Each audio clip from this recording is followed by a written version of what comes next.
जय श्री स्वामी समर्थ, जय श्री स्वामी समर्थ, जय श्री स्वामी समर्थ। आज मी तुम्हाला दोन मनाचे श्लोक सांगणार आहे आणि एक छोटीशी गोष्ट सांगणार आहे।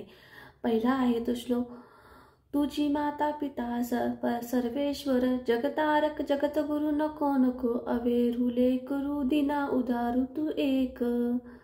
म्हणजे अर्थ काय, सर्वेश्वरांचं रूप असणारेच म्हणजेच कोण, श्री स्वामी समर्थ भक्तांचे माता पिताही आहेत। जगाचे तारण करणारे असणारे स्वामी दिनांच्या उद्धारासाठी प्रकटले आहेत, हा त्याचा अर्थ आहे। हा श्लोक लहान मुलांना सोपा आहे। काय आहे तर, तुझी माता पिता सर्वेश्वर जगतारक जगत गुरु नको नको अवेरुले करू दिना उद्धार तू एक। जय श्री स्वामी समर्थ, जय श्री स्वामी समर्थ।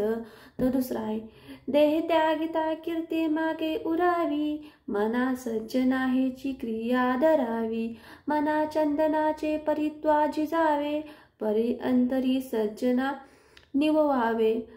म्हणजे अर्थ काय, मरण पावल्यानंतरही आपली सुकीर्ती मागे उरायला हवी असेच वर्तन नेहमी ठेवावे। म्हणजे चंदनासारखी झिजले तरी सज्जनांना लोकांना समाधान द्यावे। म्हणजे लोकांना कायम आपण चांगले कर्म करावे व चंदनासारखे झिजावे। जसे चंदन जसं सगळ्यांना झिजून जसं आपलं चंदनासारखा असा सुवास दरवळत राहतो, कायम लोकांना असा आनंदी हसरे ठेवतो, तसेच आपण कायम लोकांना कायम हसरे आनंदी ठेवले पाहिजे। हा श्लोक आहे। काय श्लोक आहे, देह त्यागिता कीर्ते मागे उरावी मना सज्जना हेची क्रिया धरावी मना चंदनाचे त्वाजी जावे परी अंतरी सज्जना निववावे। जय जय श्री स्वामी समर्थ, जय जय श्री स्वामी समर्थ, जय जय श्री स्वामी समर्थ। हे लहान बाळांना ऐकवले तर त्यांच्या मनात खूप आत्तापासूनच म्हणजे संस्कृत श्लोक याच्यामुळे शुद्ध भाषा शिकायला होईल। परत स्वामींच्या बद्दल प्रेम, परत त्या अर्थामधून पण छान संदेश दिलेला आहे की लहानपणापासूनच लहान बाळांना चांगले चांगले संस्कार होतील। तर आज मी तुम्हाला एक छोटीशी गोष्ट पण सांगणार आहे।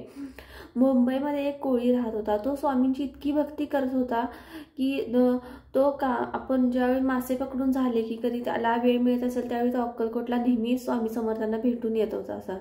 असे त्याला काही कधी संकट आले तरी तो स्वामी समर्थांना नुसता हाक मारली तरी स्वामी समर्थ त्याला काही मदत करायला कायम धावून येत असेल। असे एक वेळ तो जहाज घेऊन आपले मासेमारांना घेऊन तो मासे पकडायला कोळी आत गेलेला असतो आणि अचानकच भोवरा येतो आणि त्यात ते जे जहाज असे खाली जात सरकायला सुरू होते समुद्रामध्ये।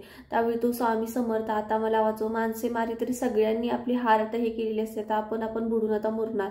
पण काय चमत्कार होतो की स्वामी समर्थ नाही त्याची हाक ऐकू जाते। स्वामी समर्थ म्हणतात, थांब लक्ष्मणा, घाबरू नकोस, मी आहे तुझ्या पाठीशी, भिवू नकोस, तुझ्या पाठीशी आहे। असं ते करून त्याचा हात असा त्या जहाजाला लावतात आणि ते त्यांच्या हातातून खाली समुद्राचे पाण्याचे टापटाप खाली गळत असते स्वामी समर्थांच्या, आणि इकडं तो कृष्ण जहाज त्याची हळूहळू काटावर येत असते। पण इकडे चोलाप्पांना आणि सगळ्यांना वाटते की तर स्वामी समर्थ काय म्हणत आहेत, नेमकं काय करायला लागलेत हात असा उचलून।